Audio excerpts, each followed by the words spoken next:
Now residing with my parents, the realization hit me hard. My marriage, once believed to bring happiness, had only been a facade. My husband, whom I trusted, turned out to be using me, and I felt betrayed by my in-laws. The mother and son duo, oblivious to their own naivety, seemed oblivious to the practicalities of life. Faced with the threat of being kicked out, I questioned the essence of being a family with such people. The decision was clear. I needed to take charge.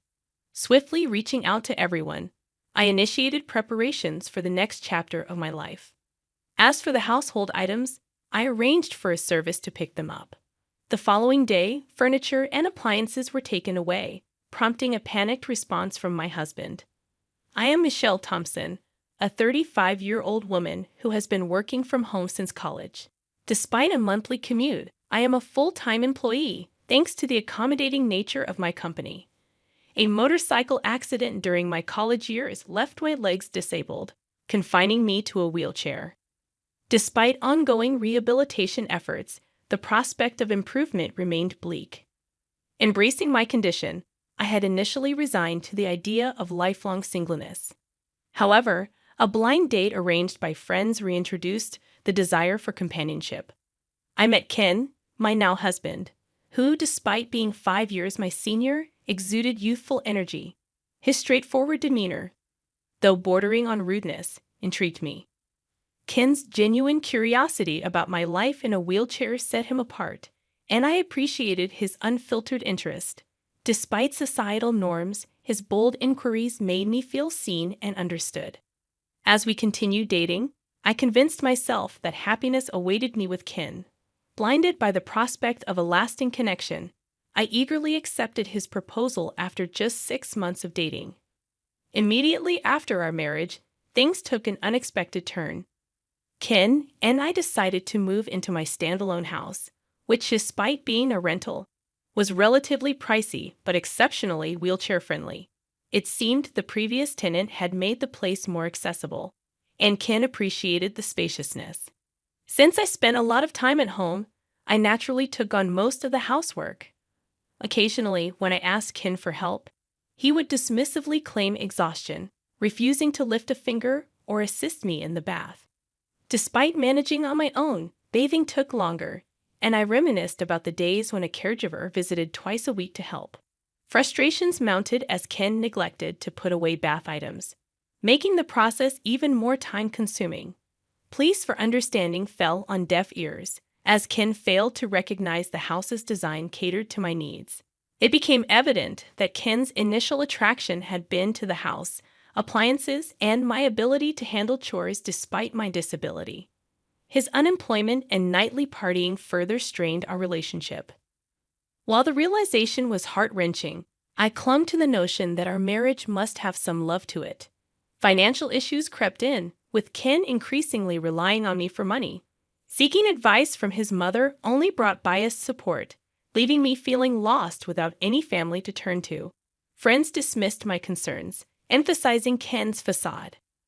Ken's unpredictable behavior, fueled by alcohol, pushed me to my limits. I grappled with the dilemma of enduring the situation or facing a solitary future. Just as the idea of divorce started to gain prominence, Ken unexpectedly proposed living with his parents. Stunned, I learned he intended for them to move into our place. While I understood the desire to be near aging parents, their good health made the proposition perplexing.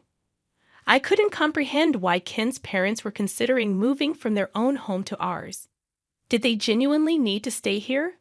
With 4 people in the house, it would be cramped, and given that I work from home, it would be quite inconvenient. "You're always thinking about yourself, huh? I never thought you were this selfish," Ken accused. "I'm just questioning why they need to move here when they have their own place. Our home is more spacious, modern, and equipped with all the conveniences. Besides, it's designed to be accessible for elders. If Ken's parents move in, I'd have to be on my toes during work hours. While Ken is rarely home, his retired parents would likely be around a lot. Sharing the bathroom and kitchen? I'm slower than most people, and I can foresee the challenges of such a living situation. Can I have some time to think?" "You better hurry up. We don't have much time, Ken retorted. Despite his claim of limited time, Ken wasted no time. By the weekend, he brought his parents over, making me suspect they had been planning this move for a while.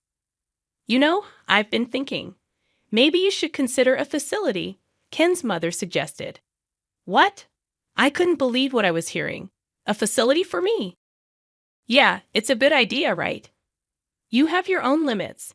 In a facility, they take care of everything. It became apparent that Ken wasn't just contemplating his parents moving in.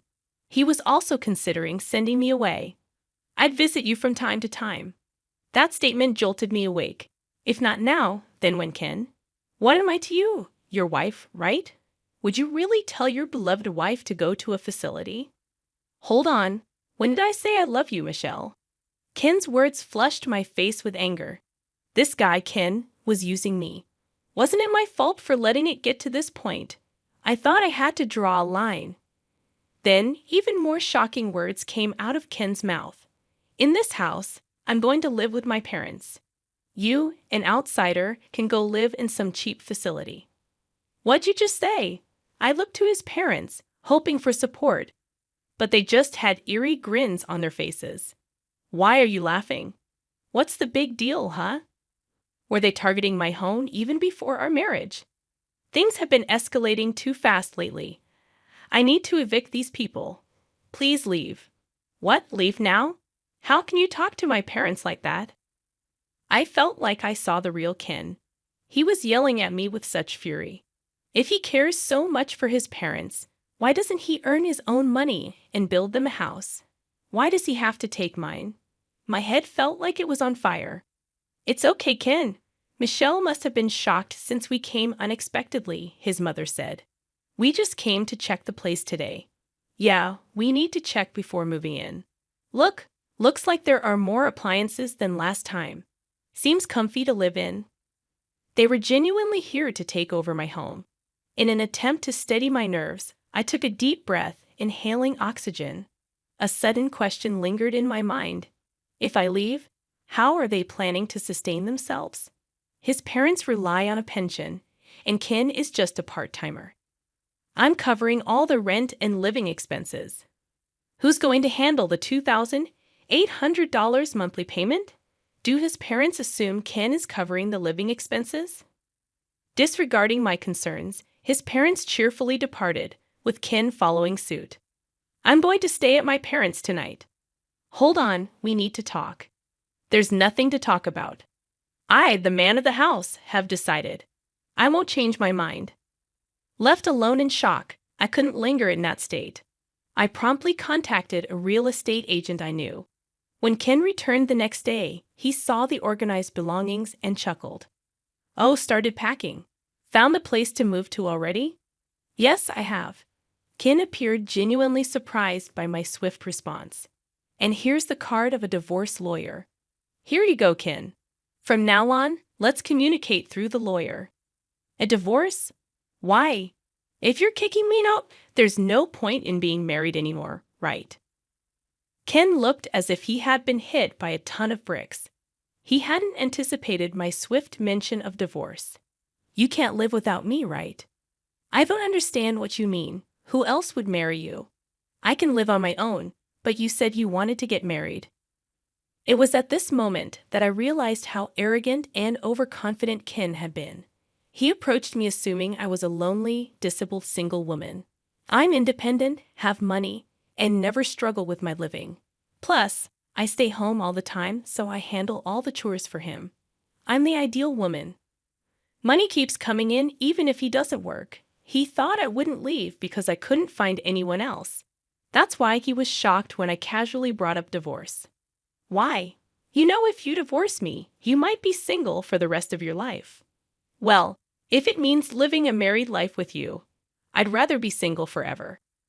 Whether I spend the rest of my life alone isn't for you to decide. The typically submissive me was now fighting back, and he was getting flustered. I could tell that Ken was panicking. I never thought he was such a weak man. I don't know why I had been putting up with him for so long. Once I decided on the divorce, I felt the weight lift off my shoulders. I guess I had been too focused on getting married. Anyway, You don't have to move out right away. I didn't mean to rush you into a facility that soon. Oh, it's fine. I'll do as you wish. Don't worry. You won't find a place that fast. Think it over, okay? I've already secured a place, so it's all right. What? Wait a minute. Isn't this too soon? Observing Ken's shifting attitudes, from smugness to panic, only heightened my irritation. Calmly, I explained, the facility staff are informed and know about my situation, so everything's fine. Wait, when did you even set all this up? Were you preparing all along? Ken questioned. Yes, even before I met you. In fact, I had been considering my retirement and had an eye on a particular facility, more like a condo. After an injury during my hospital stay, I delved into various investment books, diversifying my investments between my salary and my parents' inheritance. The facility I had my eye on, I had already purchased and had been renting it out for income. I never mentioned this to Ken. It's my hidden asset. We don't need to get a divorce. I get it. You can stay here. Let's live with my parents. Do you not get it? Why would I ever do that? He seemed pretty dense. Even after bringing up divorce, he still believed he was the only one for me. Sorry, but my mind's made up. What's your problem? You're so selfish. If you come crying back later, it's not my problem. I won't be, so don't worry. Ken fell silent, deep in thought, for what seemed like hours.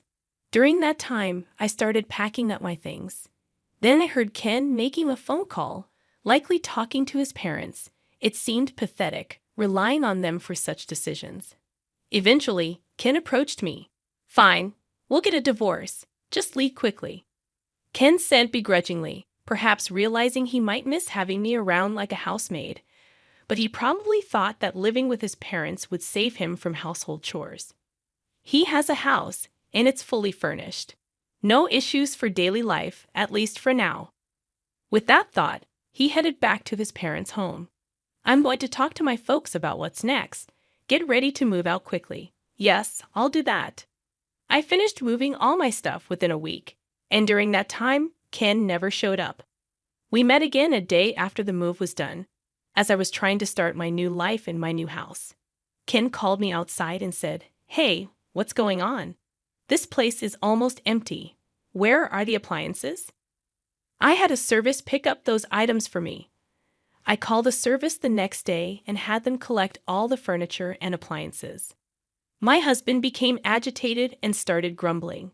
Not only Ken, but also his parents were there. All the appliances here were bought by me. They are all from when I was single.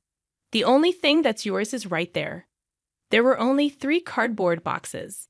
I did leave the clear clothing container we bought after marriage. Michelle, we can't live with this. We need to split the property if we're divorcing. That's right. We can't live here like this. What are you talking about? Nobody can live here. What do you mean? The rent's $2,000? Ken and his parents were stunned. I told Ken when we got married, this isn't your own house. No, it isn't.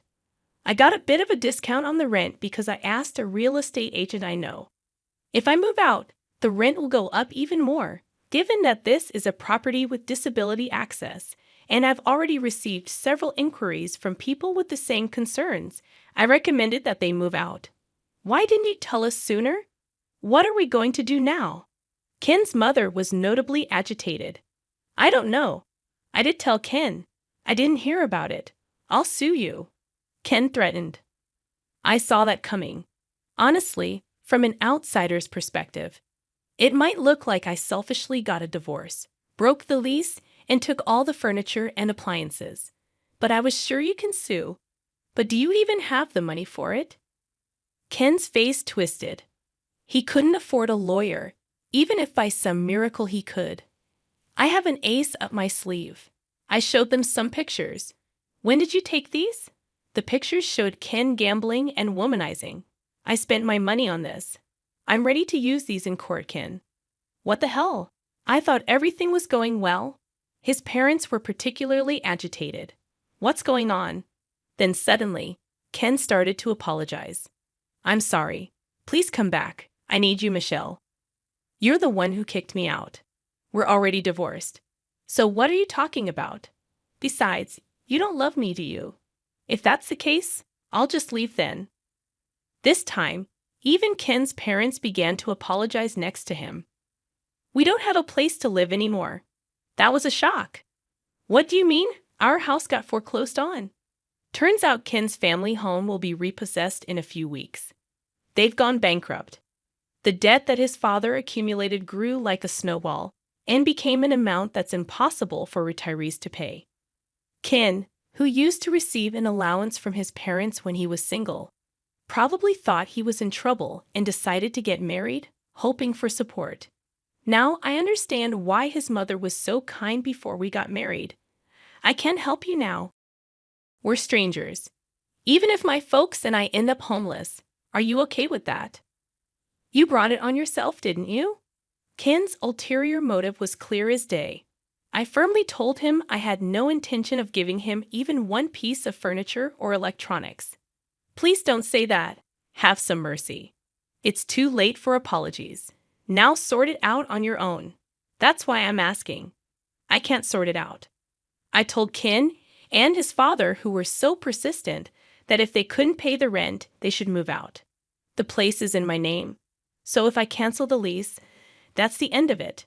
Evicting them was easy. In the end, even if the lease was transferred, Ken probably couldn't afford to live here. I heard all of this from the real estate agent. I can't pay the rent.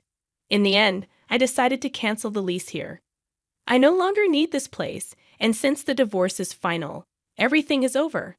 I somehow kicked out the stunned family of 3 and locked the door. What are we going to do now? I can move into a facility. Goodbye. Facilities like that probably have no freedom and are the worst, right? Good luck in that crappy environment.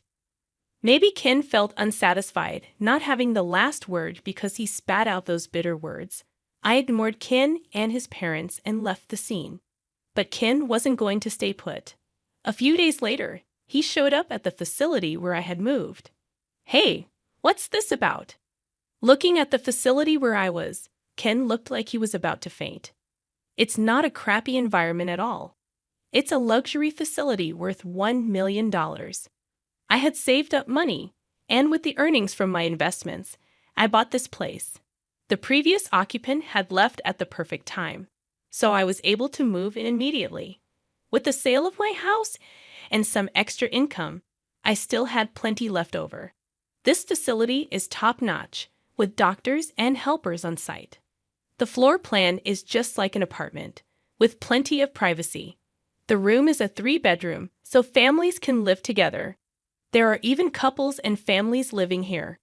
I can call a helper with the push of a button, and there's assisted bathing every day.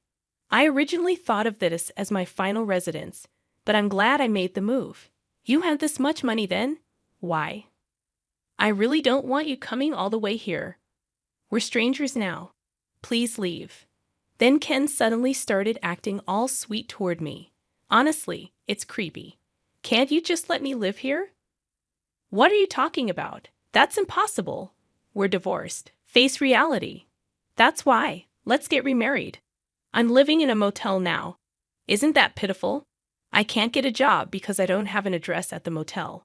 He's such a smooth talker. He seems to have quickly abandoned his own parents. In the end, he only thinks about himself. Why don't you take a look in the mirror? You look pathetic, living off your parents at your age, becoming a freeloader after marriage, and now begging on the streets. Ken's face turned bright red. You're not ashamed to be clinging to your ex-wife. Look, everyone's watching, aren't they? Residents peeking from their balconies were watching.